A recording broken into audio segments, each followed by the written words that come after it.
In. You should answer the questions as you listen, because you will not hear the recording a second time. Listen carefully and answer questions 1 to 5. Hi, I wonder if you could help me. I'm starting a course at Glenfield in a few weeks. I was just a bit worried about what facilities there will be and what I'll have to do. I'm especially interested in health and welfare stuff. Certainly. We normally send out a copy of our leaflet, Staying Healthy at Glenfield. I'm not sure why you haven't had it. Well, could you answer a few questions for me? Firstly, I'm wondering about how I get a doctor when I arrive. Well, you can register with the University Health Centre on North Campus. And do I have to pay for that? Not to register, but if you have to get medicines, there's a prescription charge of £6.50. Okay. Well, I'm not planning to get ill. That's only going to arise if I have any problems. So, should I just go along when I arrive? That's what we recommend for peace of mind, but it's not compulsory, and if you don't live inside the catchment area, you can't in fact register there. Where do you live? Well, at the moment I'm staying at the Backpackers Hostel in Hill Street, but I will be moving from there shortly, somewhere nearer. Well, there's a map at the centre which shows you the area that the university practice can accept people from. It's what we call the yellow zone. If you live outside that area, you have to find another medical centre to register with. It sounds like I'll only qualify after I move. I think you might be right. Then, in addition to the health centre, there's a free counselling service for all students situated on the North Campus. You don't have to register. They also have drop-in sessions. I say it's free, but that's only for up to 8 sessions. Beyond that, they normally refer people elsewhere. Sounds serious. Well, it's not just for big problems. People go there for advice on housing, workload, whatever, really. They can even arrange financial help. Is it confidential? Absolutely. Then again, a lot of students prefer to phone the Nightline service, which is run from an office on the central campus. They don't really encourage people to drop in. I see. So it's basically a free phone line. The number, if you want to make a note, is 0900 762 5913. I'll say it again. 0900 762 5913. Fine. Well, I hope I won't need any of these. What I will want is access to some gym facilities. Right. Well, you'll find those on the South Campus in the Sports Centre. It's great, but it's not free. You have to present your student card and pay a fee of £22 to get a pass. But that will last you for the whole year. Before you hear the rest of the conversation, you have some time to look at questions 6 to 10.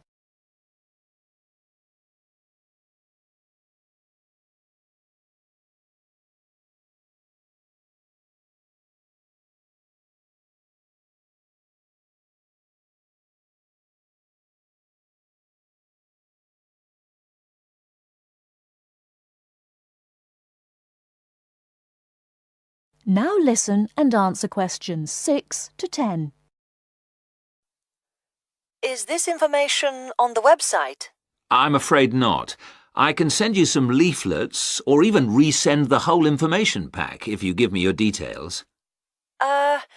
Could you send the whole information pack, please? Yes, that's fine. I'll have to take down some details. Could you tell me your full name? Sonia Orr. S-O-N-Y... No, I'll spell it. S-O-N-I-A. Then Orr is O-R-R. Orr. OK. And you said you were on Hills Road? Yes, but don't send it there as I'm about to move. I'll give you my new address, which is 22 Winter Gardens. That's Glenfield. And the postcode? Oh, yeah. That's GF23 9BQ. Fine. Now, we're doing a bit of data collection about who uses our services at the moment. Can I just ask a few more questions? Yes, that's fine. OK. If you're an international student, what country are you from? I'm from Switzerland. And how old are you? I'm 24. And finally, which course are you enrolled on? Right. Well, that's a bit complicated, since I'm hoping to switch to economics and history. But at the moment... I'm down to do economics and sociology. It's a joint degree. OK, I'll put that. Great. Well, I'll pop the information pack in the post, and you should get it soon. That is the end of part 1. You now have half a minute to check your answers.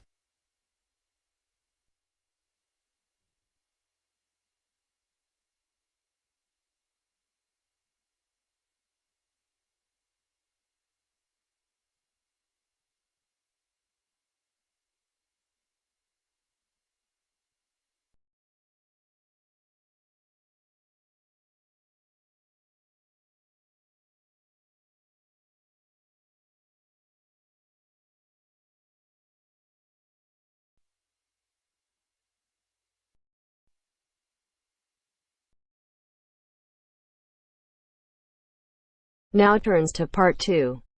Part 2. A conversation between Mrs. Lamb, a member of the staff in a large hospital, and Andrew, who is a student in the nursing school. Mrs. Lamb is explaining the rules about visiting hours in the hospital. First, look at questions 11 to 14.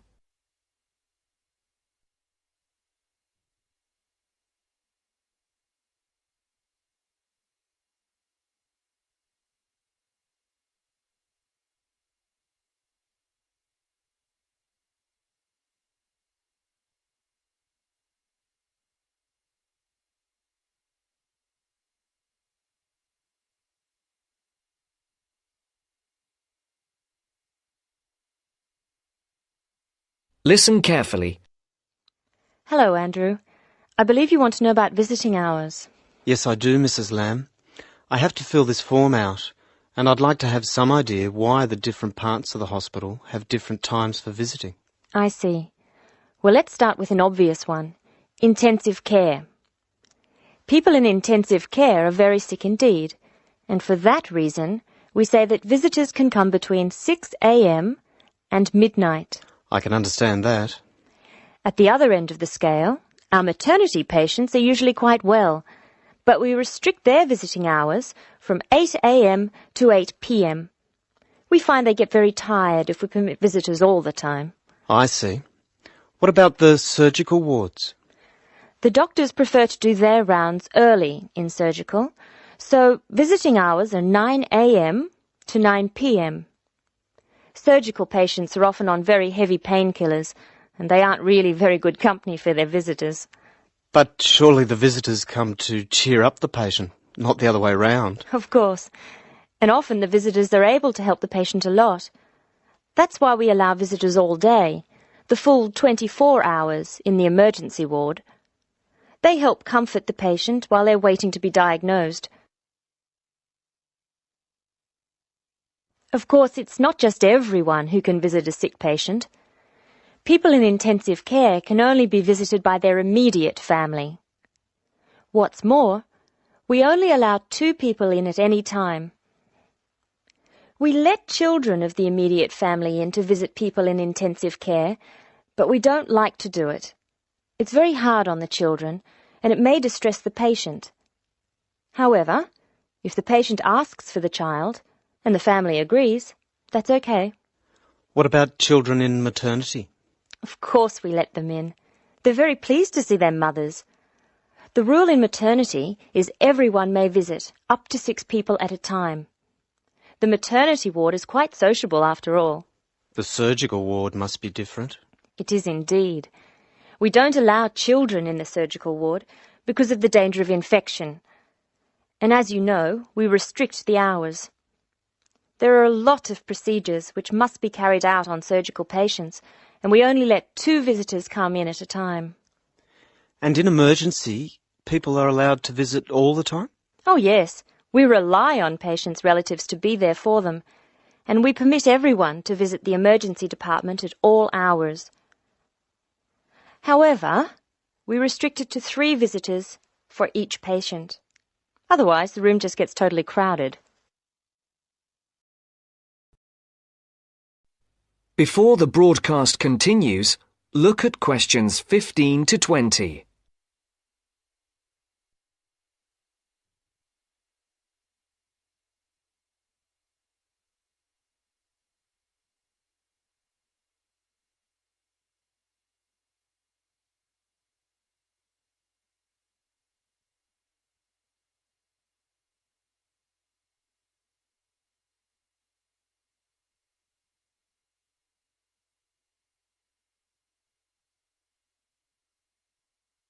You will now listen to the second part of the talk. Now I have your schedule for the next week's observation sessions. Are you ready? Yes. Where do I start? On Monday, you'll be in male surgical in the morning and in female surgical in the afternoon. You'll be following Dr. Shea on her rounds. Thank you. And on Tuesday? On Tuesday, you'll be with Dr. Thomas in the morning and Dr. Robertson in the afternoon. No, that can't be right. You're with Dr. Thomas in the afternoon and Dr. Robertson in the morning. Do I ever get to see Dr. Kim? Yes, you'll be with Dr. Kim on Thursday and Friday. She'll take you through the children's ward and through our new teenage ward for 12 to 15-year-olds. Great. I've read a lot about that new ward. Will I see the schoolroom? Maybe another time. And what will I do on Wednesday? On Wednesday, you'll join the other students for lectures. You'll be in the Redmore lecture room between 8 and 10 a.m. and later between 2 and 3 p.m. Thank you. Do you know how big my class is? The intake this term is 200 first-year students. I'm pleased to say about 1/3 are men, which is good. Nursing used to be an almost entirely female occupation. I know. My father trained as a nurse, and he was considered very unusual. Is he still working as a nurse? Yes, he's working in a hospital in the country. I guess I just wanted to follow his example. That is the end of part 2. You now have half a minute to check your answers.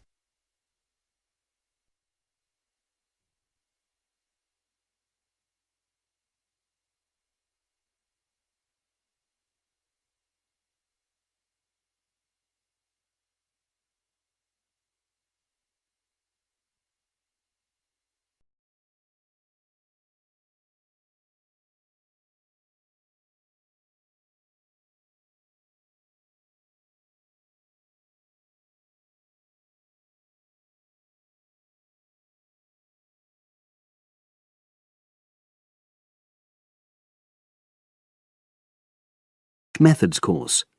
A girl called Leela and a boy called Jake having a seminar with their tutor. Now you have some time to look at questions 21 to 24.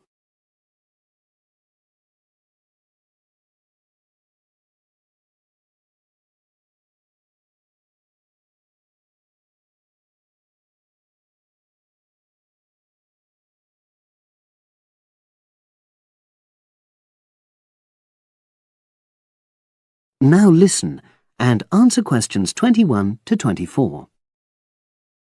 So the task I gave you both was to choose an article about a small-scale research project. Yes. You were then required to try to reproduce the research procedures in your own context, i.e. try it out for yourselves. Yeah, and that's what we've done. Great. So I'd like you to tell me a bit about the article and why you chose it. Well, the article's written by 2 university lecturers who had started using crosswords to help their students revise terminology for exams. And the crosswords were designed and set on computers. And we selected the article because, well, it seemed an accessible topic, even though we weren't familiar with the technique. You know, using IT to design crosswords for higher education. That's a good reason. So these lecturers wanted to see how well this innovation was received by their students? Yes. So how did you go about reproducing the research? Well, we drew up a list of terms from one of our own modules and designed a crossword for revising these terms. Then we asked our classmates to try out the crossword and give us feedback, their opinions on how they felt about using the technique. Was it easy to find participants? It wasn't easy at first, but then we convinced them that by taking part in the research, they were actually benefiting themselves by preparing for an exam which is coming up later this term. And it worked. Good. So how did you find out what the students thought about doing the crosswords? A questionnaire. The original article used a 2-page long questionnaire. There were lots of excellent questions on it, but the whole section on difficulties using IT is now obsolete. Old-fashioned even though it had only been written a couple of years ago. So you designed a shorter version? Yeah. Then we sent it to the 40 students by email and got 28 replies. I was taken aback by the fact that everybody we talked to thought this was a good return. I mean, the responses were well written. People had taken a lot of care, but I was really disappointed with the low numbers. Yes, an important lesson to learn for an apprentice researcher. Yeah. Now you have some time to look at questions 25 to 30.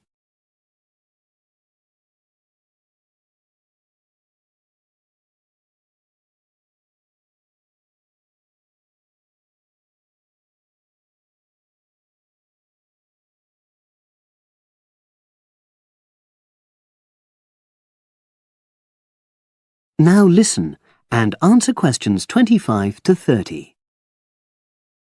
So what results did you get? Well, basically, the responses were extremely positive. The students said that doing the crossword on a computer helped them really focus on the work in hand and not be distracted, which is something that commonly happens with other ways of doing revision. Yeah, that was really clear. But something that struck me was that having fun hardly featured in their responses, nor did anything to do with spelling of hard words, which I thought would be an obvious benefit. No? Okay. Respondents also said that doing the crossword hadn't really increased their general motivation to study, but that it had highlighted the gaps in their memory so they knew what further work was necessary. Right. So how did your findings tally with those of the original researchers? There were lots of similarities, but... There were probably two main differences. We found that more males than females liked the technique, whereas the original study found the reverse. Also, our respondents said they wouldn't mind doing a crossword as a final official exam, whereas in the original study, students said they would hate doing it even if it meant having a shorter test. But of course, both sets of respondents said they'd be interested in doing more crosswords for informal purposes, revision, and so forth. Right. So let's have a think about the whole project and what you've learned from doing it. Well, it was very time-consuming. Yeah, and I don't think we managed that aspect very well. It could have been worse. I mean, we didn't have a lot of data, so we didn't have to spend ages processing it.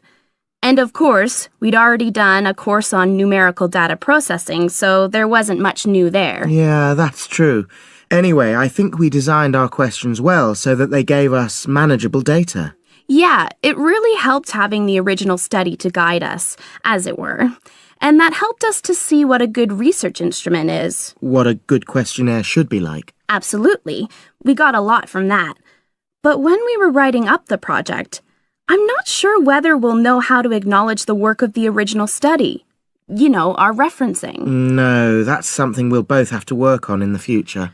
Actually, that part's been great. Finding ways to share and support another person. That's the real plus from the project. Learning ways to do that. Well, it's obviously been very successful. That is the end of part 3.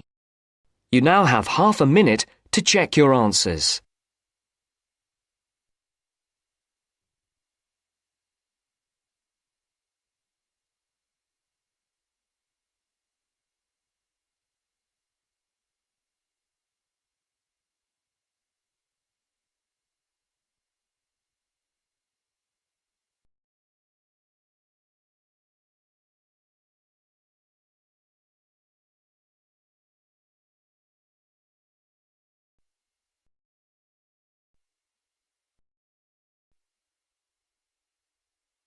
Now turns to Part 4.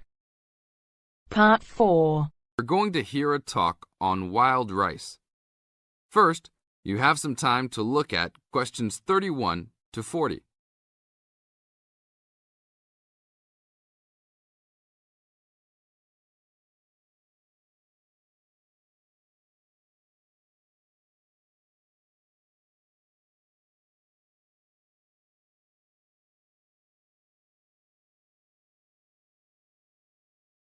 Now listen to the tape and answer the questions.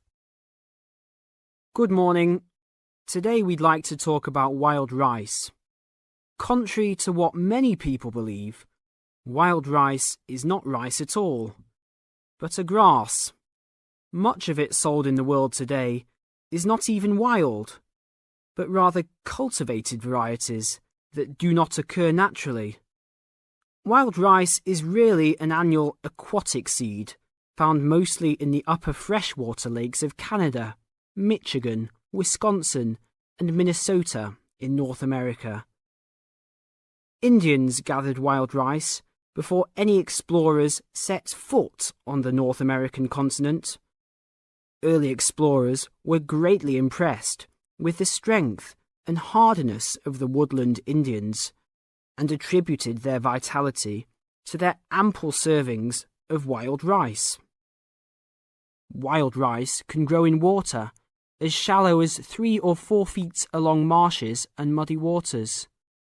A tall plant, it grows to a height of 8 to 10 feet, with a long flower cluster that reminds one of a narrow broom. The grains in their husks on the tall stalk look somewhat like oats. Truly wild rice is a challenging crop to grow. Even today, it's very susceptible to failure due to weather conditions. If a heavy windstorm comes along just before harvesting, the seeds can be blown into the water, ruining an entire crop. Harvesting at just the right time becomes a matter of beating the birds to it, since wild rice is considered a delicacy by many birds living in the area.